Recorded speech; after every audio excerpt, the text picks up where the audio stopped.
तो सब्सक्राइब करिए हमारे चैनल एमडी क्लासेस को एंड क्लिक करिए बेल आइकॉन पे इम्पोर्टेंट एजुकेशनल वीडियोस देखने के लिए।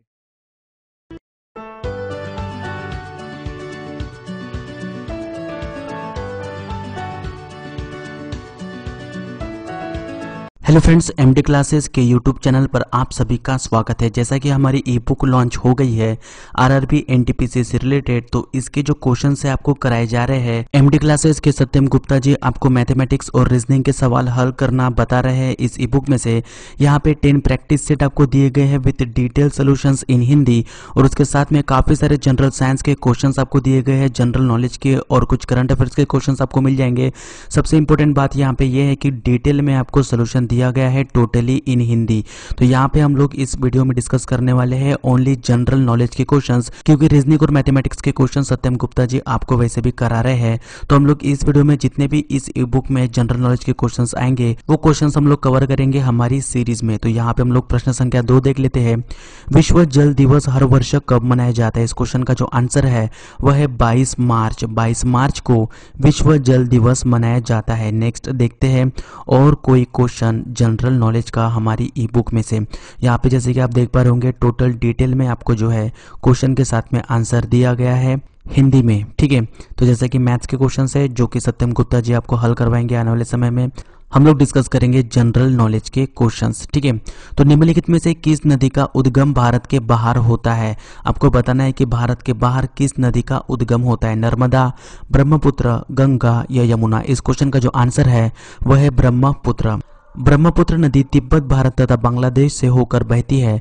ब्रह्मपुत्र का उद्गम तिब्बत के दक्षिण में मानसरोवर के निकट चेमायुंग टुंग नामक हिमवाह से हुआ है। इसका नाम तिब्बत में सोपो, अरुणाचल में डीहा तथा असम में ब्रह्मपुत्र है। काफी इंपॉर्टेंट ये होगा। देखते हैं नेक्स्ट क्वेश्चन।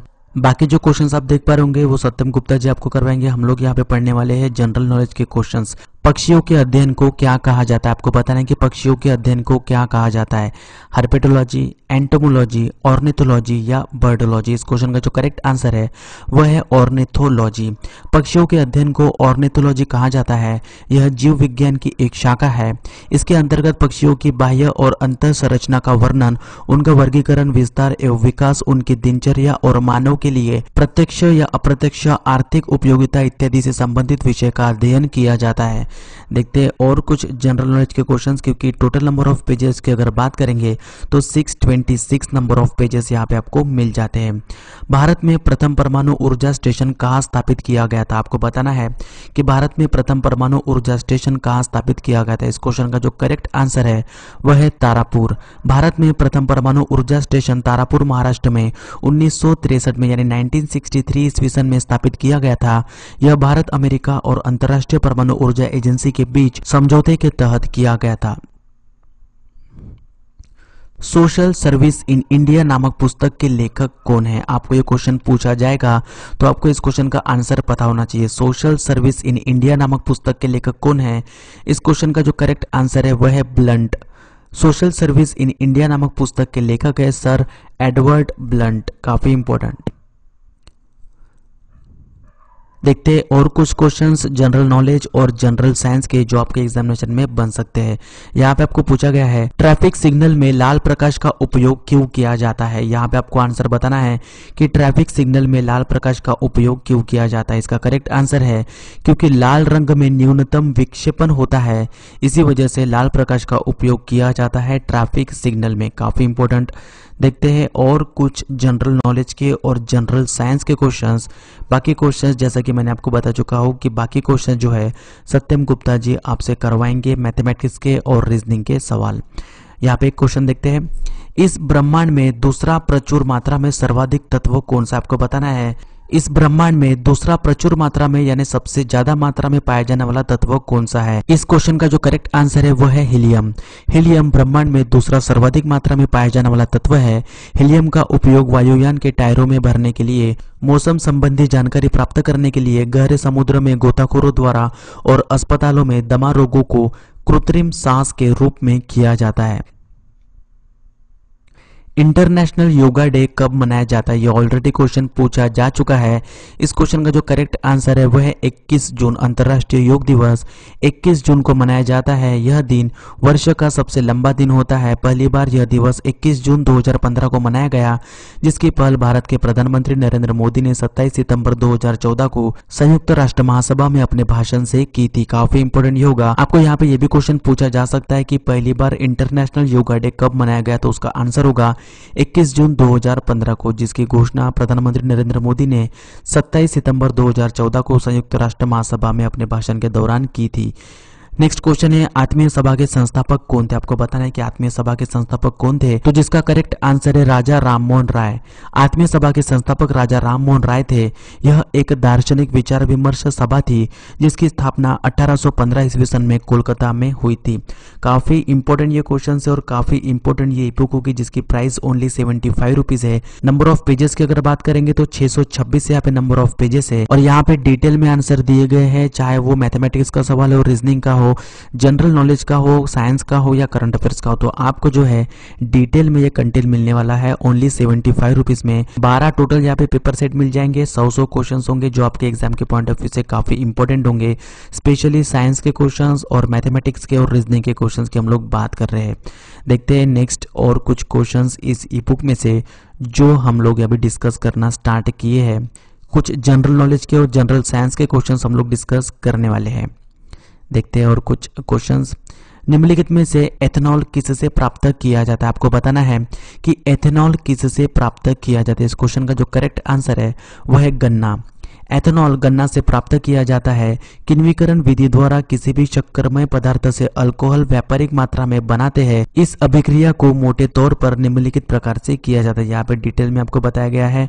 इसका उपयोग वार्निश, पॉलिश, दवाओं के घोल तथा निष्कर्ष, ईथर, क्लोरोफॉर्म, कृत्रिम रंग, पारदर्शक साबुन, इत्र तथा फल की सुगंधों का निष्कर्ष और अन्य रासायनिक यौगिक बनाने में होता है। पीने के लिए विभिन्न मदिराओं के रूप में, घाव को धोने में जीवाणुष्म के रूप में तथा प्रयोगशालों में घोलन के रूप में इसका उपयोग होता है। काफी इंपॉर्टेंट ये है। एथेनॉल का उपयोग कहाँ कहाँ पे होता है यहाँ पे डिटेल दिया गया है, आपको एक बार पढ़ लेना है। पीडीएफ को आपको जरूर से डाउनलोड कर लेना है, डिस्क्रिप्शन बॉक्स में लिंक दे दी गई है। 626 नंबर ऑफ पेजेस यहाँ पे आपको मिल जाएंगे with detail questions and answers. Next question है, गौतम बुद्ध को ज्ञान प्राप्त कहाँ पर हुआ था? लुम्बिनी, बोध गया, अमरनाथ या फिर कुशीनगर? इस क्वेश्चन का जो करेक्ट आंसर है वह है बोध गया।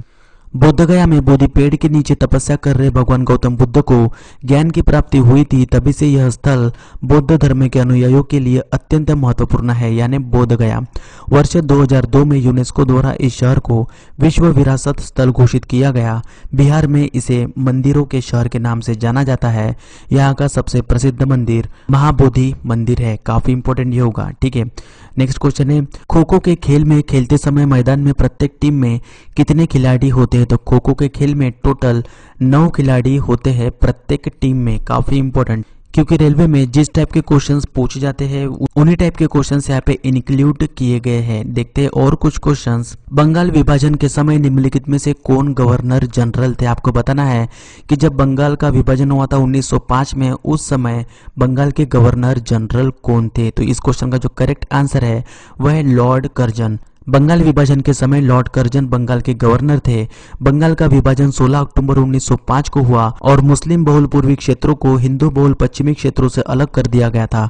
पश्चिम बंगाल के हिंदू, जिनका बंगाल के व्यापार और ग्रामीण जीवन पर प्रभुत्व था, उन्हें यह शिकायत थी कि विभाजन उन प्रांतों में उन्हें अल्पसंख्यक बनाएगा जो बिहार और उड़ीसा प्रांत को शामिल करेगा। और देखते हैं कुछ इंपॉर्टेंट क्वेश्चंस। मैथमेटिक्स के जो सवाल है सत्यम गुप्ता सर आपसे करवाएंगे। हम लोग डिस्कस कर रहे हैं जनरल नॉलेज के क्वेश्चंस पेपर सेट 1 के, क्योंकि यहाँ पे टोटल 12 पेपर सेट आपको मिल जाते हैं with detail questions and answer. तो आपको जो है इसको बाय कर लेना है। डिस्क्रिप्शन बॉक्स में लिंक दे दी गई है, वहां क्लिक करके आप रिडायरेक्ट हो जाओगे इस वेबसाइट पे और यहाँ पे आपको बाय नाउ पे क्लिक कर देना है। 99 रुपीज इसकी जो प्राइस थी हमने घटाकर इसको 75 रुपीज कर दी है सर ने।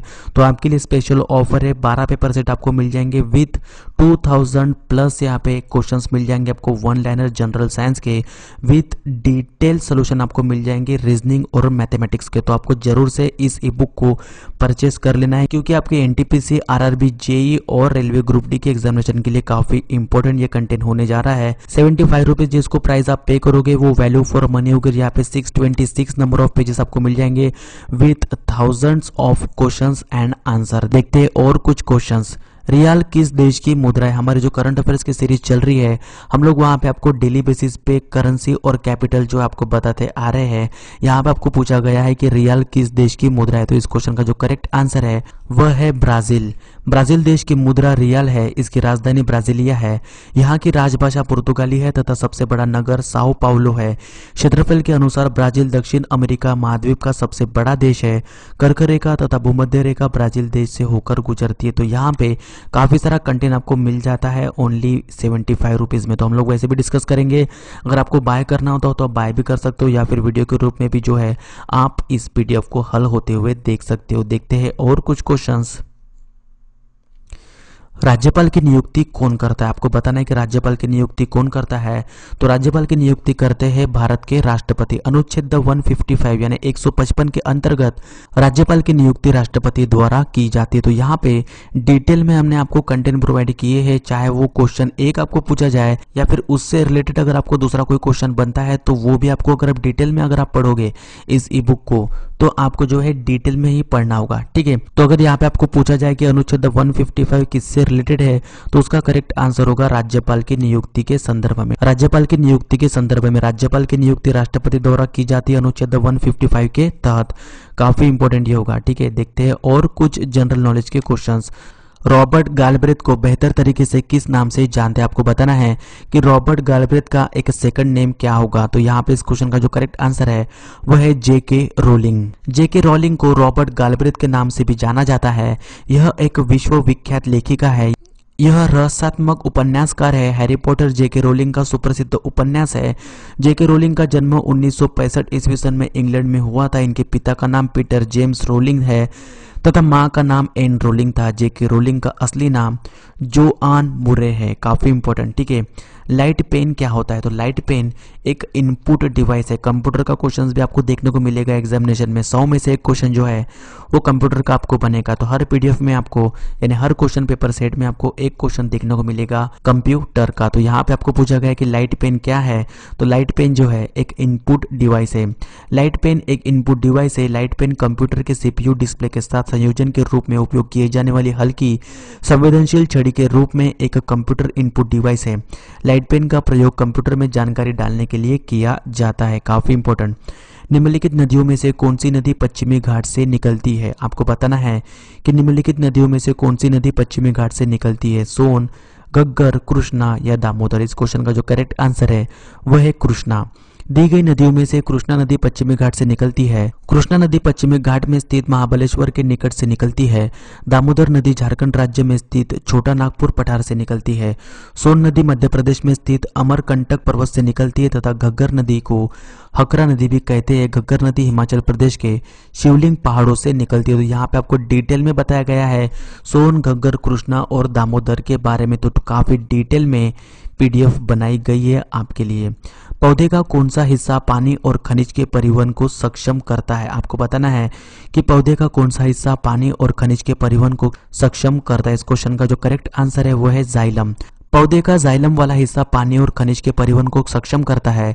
जाइलम पौधे में पाया जाने वाला एक संवहन ऊतक है, जबकि दूसरी संवहन ऊतक फ्लोएम है।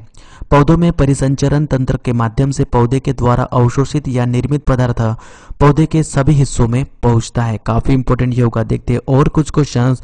आपको जो मैथमेटिक्स के क्वेश्चंस दिख रहे हैं वो आने वाले समय में सॉल्व हो जाएंगे वीडियो के रूप में, या फिर आप इस ई बुक को बाय करके जो है सारे खुद से आप देख सकते हो कि किस तरीके से डिस्क्रिप्शन में दिया गया है कि किस तरीके से आपको जो है इसको पढ़ना है, बाय करना है। किस देश का स्वतंत्रता दिवस 4 जनवरी को मनाया जाता है? आपको बताना है कि किस देश का स्वतंत्रता यानी इंडिपेंडेंस डे जो है 4 जनवरी को मनाया जाता है। इंडोनेशिया, पाकिस्तान, म्यांमार या फिर मलेशिया। इस क्वेश्चन का जो करेक्ट आंसर है वो है म्यांमार। म्यांमार का स्वतंत्रता दिवस 4 जनवरी को मनाया जाता है। इसका पुराना अंग्रेजी नाम ब्रह्मदेश या बर्मा था। तो यहाँ पे और काफी सारे जनरल नॉलेज के क्वेश्चंस बनते हैं आपके लिए, तो आपको डिटेल में ही इसे पढ़ना होगा। इसके उत्तर में चीन, पश्चिम में भारत, बांग्लादेश एवं हिंद महासागर तथा दक्षिण एवं पूर्व की दिशा में इंडोनेशिया देश स्थित है। यह भारत एवं चीन के बीच एक रोधक राज्य का भी काम करता है। इसकी राजधानी यानी म्यांमार की राजधानी है नैपीड और सबसे बड़ा शहर देश की पूर्व राजधानी यांगून है, जिसका पूर्व नाम रंगून था। देखते हैं और कुछ इंपॉर्टेंट क्वेश्चंस। भारत में सबसे पुराना बांध कौन सा? आपको बताना है कि सबसे पुराना बांध कौन सा है भारत का। इस क्वेश्चन का जो करेक्ट आंसर है वो है ग्रैंड एनीकूट। ग्रैंड एनीकूट जिसे कहा जाएगा कल्ला नाई। कावेरी नदी पर स्थित ग्रैंड एनीकूट बांध भारत का सबसे पुराना बांध है। इस बांध को चोल वंश के शासक करिकलन द्वारा पहली शताब्दी ईसा पूर्व में निर्मित किया गया था और इसे विश्व के प्राचीनतम पानी नियंत्रित करने वाली संरचनाओं में से एक माना जाता है। काफी इंपॉर्टेंट योग आपको पूछा जा सकता है इस टाइप के क्वेश्चंस, ठीक है। और जो आप क्वेश्चंस देख पा रहे हो कि मैथमेटिक्स के काफी इंपॉर्टेंट ये क्वेश्चंस है जो कि आपको डिटेल में बताया गया है पीडीएफ में भी, और जो है सत्यम गुप्ता जी इसे सॉल्व करके बताएंगे अपने आने वाली वीडियोस में। तो आपको वीडियोस को जरूर से रेगुलरली फॉलो करना है, बेल आइकन को प्रेस कर देना है, चैनल को तो आप जरूर से सब्सक्राइब कर ही दीजिए। निम्नलिखित में से विषम शब्द का पता लगाइए। वेबकॉन, स्मार्टफोन, स्पीकर, डिजिटल कैमरा। इस क्वेश्चन का जो करेक्ट आंसर है वह स्पीकर। दिए गए शब्दों में से स्पीकर बाकी तीनों से विषम है। ये था रीजनिंग का क्वेश्चन जो कि हमने पढ़ लिए। हम लोग पढ़ने वाले हैं सिर्फ यहाँ पे करंट अफेयर्स, जनरल साइंस और जनरल अवेयरनेस के क्वेश्चंस यानी जनरल नॉलेज के क्वेश्चन। सुंदरवन है, सुंदरवन क्या आपको बताना है। सुंदरवन क्या है? तो सुंदरवन जो है गंगा ब्रह्मपुत्र डेल्टा में है, ठीक है। सुंदरवन बंगाल की खाड़ी के निकट स्थित दुनिया का सबसे बड़ा डेल्टा है। यह गंगा ब्रह्मपुत्र डेल्टा में स्थित है। यह लगभग 10,000 वर्ग किलोमीटर क्षेत्र में फैला हुआ है। काफी इंपोर्टेंट ये होगा, ठीक है। ये क्वेश्चन आपको बनता है एग्जामिनेशन में, तो आपको डिटेल में इस ई बुक को पढ़ना होगा। यदि पृथ्वी की अक्ष झुकी हुई न होती तो सूर्य की किरणें किस रेखा पर लंबवत पड़ती? इस क्वेश्चन का जो करेक्ट आंसर है वो है भूमध्य रेखा। यदि पृथ्वी की अक्ष झुकी न होती तो वर्ष भर सूर्य की किरणें भूमध्य रेखा पर लंबवत रहती। और कुछ क्वेश्चंस देखते हैं। ये जो मैथमेटिक्स के क्वेश्चंस आप देख पा रहे होंगे ये जल्दी ही सॉल्व हो जाएंगे, ठीक है। निम्नलिखित में से कौन सा युग्म सही नहीं है? आपको बताना है कि कौन सा युग्म जो है वो सही नहीं है। इस क्वेश्चन का जो करेक्ट आंसर है वह है पेनिसिलिन एफ बेंटिंग, क्योंकि पेनिसिलिन की जो खोज थी वो की थी अलेक्जेंडर फ्लेमिंग ने। और यहाँ पे जो ये मेल जो है यहाँ पे ये गलत दिया गया है। इस क्वेश्चन का जो करेक्ट आंसर होगा वो होगा फोर्थ ऑप्शन। पेनिसिलिन की खोज का श्रेय स्कॉटिश वैज्ञानिक एवं नोबेल पुरस्कार विजेता अलेक्जेंडर फ्लेमिंग को जाता है। पेनिसिलिन एंटीबायोटिक का एक समूह है जिसकी उत्पत्ति पेनिसिलिन फंगी से हुई है, यानी फंगी से यह बना है पेनिसिलिन, जिसकी खोज की थी अलेक्जेंडर फ्लेमिंग ने। यहाँ पे भी आपको 3 से 4 क्वेश्चन यहाँ पे बनते हैं। रिवॉल्वर की जो खोज की थी वो की थी सैमुअल कोल्ट ने। रिवॉल्वर की जो खोज की थी वो की थी सैमुअल कोल्ट ने। बैरोमीटर की खोज की थी ई टोरिसिली ने। न्यूट्रॉन की खोज की थी जेम्स चैडविक ने तथा पेनिसिलिन की खोज की थी अलेक्जेंडर फ्लेमिंग ने। देखते हैं नेक्स्ट क्वेश्चन। आमतौर पर किस गतिविधि में लगे लोग मौसमी तथा छिपी बेरोजगारी का सामना करते हैं? तो ये इकोनॉमिक का क्वेश्चन है जो आपको एग्जामिनेशन में पूछा जाता है। इस क्वेश्चन का जो करेक्ट आंसर है वो है कृषि यानी एग्रीकल्चर सेक्टर पर आमतौर पर मौसमी यानी सीजनल तथा छिपी बेरोजगारी यानी हिडन अनएम्प्लॉयमेंट आपको देखने को मिलती है एग्रीकल्चर इस सेक्टर में। आमतौर पर कृषि गतिविधियों में लगे लोग मौसमी तथा छिपी बेरोजगारी का सामना करते हैं। इसे प्रच्छन्न बेरोजगारी भी कहते हैं। काफी इंपॉर्टेंट ये होगा क्योंकि ये वर्ड आपको देखने को मिल सकता है एग्जामिनेशन में। प्रच्छन्न बेरोजगारी किसे कहते हैं? तो प्रच्छन्न बेरोजगारी कहते हैं मौसमी तथा छिपी बेरोजगारी को। इसमें श्रमिक काम तो कर रहा होता है लेकिन उसकी क्षमता का पूरा उपयोग नहीं हो पाता है। ऐसी स्थिति ग्रामीण क्षेत्र में, कृषि क्षेत्र में अक्सर देखने को मिलता है। काफी इंपॉर्टेंट ये होगा, ठीक है। एक तो आप वीडियो को गौर से देख लीजिए, सुन लीजिए, या फिर इस ई बुक को डाउनलोड करके एक बार अच्छे से इसे पढ़ लीजिए, जो कि आपके एग्जाम के पॉइंट ऑफ व्यू से काफी इंपॉर्टेंट होगा। अगर इस ई बुक को रेफर करके आपको 30-40 नंबर अगर एक्स्ट्रा आते हैं या फिर 20-25 नंबर भी आपको एक्स्ट्रा अगर आते हैं तो वो काफी इंपॉर्टेंट होगा, ठीक है। एक एक नंबर यहाँ पे डिसाइड करता है आपका सिलेक्शन, और यहाँ पे हम लोग बात कर रहे हैं 20-25 नंबर की, ठीक है। तो यहाँ पे काफी इंपॉर्टेंट ये ई बुक होने वाली है, तो आप ज्यादा सोचिए मत। मात्र 75 रुपीज आपको पे करना है क्योंकि काफी मेहनत लगती है इतनी बड़ी ई बुक तैयार करने में। देखते हैं नेक्स्ट क्वेश्चन। सफेद फॉस्फोरस में संग्रहित किया जाता है, यानी सफेद फॉस्फोरस कहां पर संग्रहित किया जाता है? इस क्वेश्चन का जो करेक्ट आंसर है वह है पानी, यानी सफेद फॉस्फोरस यानी व्हाइट फॉस्फोरस जो होता है उसे संग्रहित किया जाता है पानी में। सफेद फास्फोरस पानी में संग्रहित किया जाता है। फास्फोरस एक अभिक्रियाशील तत्व है, यह मुक्त अवस्था में नहीं पाया जाता। श्वेत फास्फोरस को प्रकाश में छोड़ देने पर यह धीरे धीरे पीला हो जाता है। सफेद फास्फोरस में लहसुनी जैसी गंध भी आती है। काफी इंपॉर्टेंट होगा, ठीक है। देखते हैं और कुछ इंपॉर्टेंट क्वेश्चंस। शाकाहारियों को क्या कहा जाता है? शाकाहारियों को कहा जाता है प्राथमिक उपभोक्ता। शाकाहारियों को प्राथमिक उपभोक्ता भी कहा जाता है। जो जीव पौधों पर प्रत्यक्ष रूप से निर्भर होते हैं उसे प्राथमिक उपभोक्ता कहा जाता है। किसी भी पारिस्थितिकी तंत्र में कोई भी जीव भोजन के लिए सदैव किसी दूसरे जीव पर निर्भर होता है। भोजन के लिए सभी जीव वनस्पतियों पर प्रत्यक्ष या अप्रत्यक्ष रूप से निर्भर होते हैं। वित्तीय साक्षरता अभियान अगर इंग्लिश में कहेंगे तो फाइनेंशियल लिटरेसी प्रोग्राम को लोगों को किस बारे में जागरूक करने के लिए शुरू किया गया था? आपको बताना है कि वित्तीय साक्षरता अभियान को किस लिए शुरू किया गया था। तो यह शुरू किया गया था कैशलेस आर्थिक प्रणाली के लिए, यानी कैशलेस आर्थिक प्रणाली को बढ़ावा देने के लिए वित्तीय साक्षरता अभियान जो है चलाया गया था। यहाँ पे कुछ डिटेल्स दी गई है, वो एक बार आपको पढ़ लेना है। क्योंकि किसने ये स्टार्ट किया था? तो केंद्रीय मानव संसाधन विकास मंत्रालय ने स्टार्ट किया था। अभी इसके मंत्री कौन है? तो जो हमारे करंट अफेयर्स की सीरीज चल रही है वहां पे इन सारे क्वेश्चंस के आपको आंसर मिल जाएंगे। केंद्रीय मानव संसाधन विकास मंत्री है प्रकाश जावड़ेकर जी, जो कि हमने 11 तारीख का जो हमारा वीडियो आया है 11 अप्रैल का, वो करंट अफेयर्स का वीडियो आप देख सकते हो। काफ़ी डिटेल में हम लोग जो वीडियो बनाते हैं, तो आप सोचिए कि पीडीएफ भी हमने कितने डिटेल में तैयार किए होंगे। तो यही था गाइस एक वीडियो आपको अपडेट देने के लिए कि जो 12 पेपर सेट हमने तैयार किए हैं, इसके साथ में और काफ़ी सारे थाउजेंड्स ऑफ क्वेश्चंस आपको यहाँ पे मिल जाएंगे जनरल साइंस के। जैसे कि आप देख पाओगे काफ़ी सारे इंपॉर्टेंट क्वेश्चन है।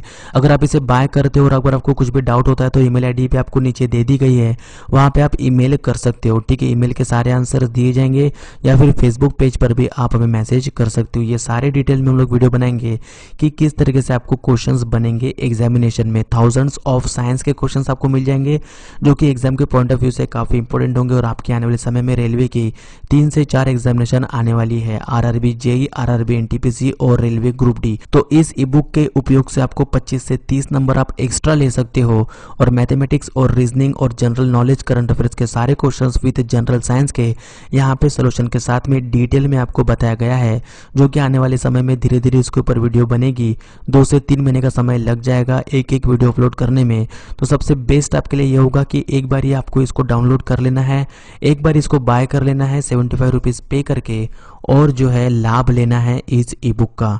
Thank you very much guys for watching the video. Video को लाइक करिए, शेयर करिए अपने फ्रेंड्स तक। और ई बुक के बारे में आपके क्या व्यूज़ है आपको कमेंट बॉक्स में कमेंट करना है, ठीक है। ये ई बुक अच्छी है या बुरी है आपको कमेंट बॉक्स में कमेंट जरूर से कर देना है, अगर आपने बाय कर लिए हो तो, ठीक है, ताकि ज़्यादा से ज़्यादा कैंडिडेट जो है कमेंट्स पढ़ सके और जो है वो बाय कर सके। Thank you very much guys.